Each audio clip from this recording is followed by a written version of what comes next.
স্বাগতম অম্লান ভুবনে, কবি অম্লান অনিরুদ্ধ। মন ভালো নেই তাই, মন ভালো নেই তাই একলা ঘরে থাকি।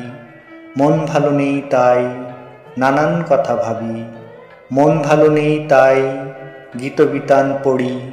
মন ভালো নেই তাই পুরনো গান শুনি। মন ভালো নেই তাই কবিতা লিখতে বসি। মন ভালো নেই তাই তোমায় পত্র লিখি। বন্ধু কেমন আছো?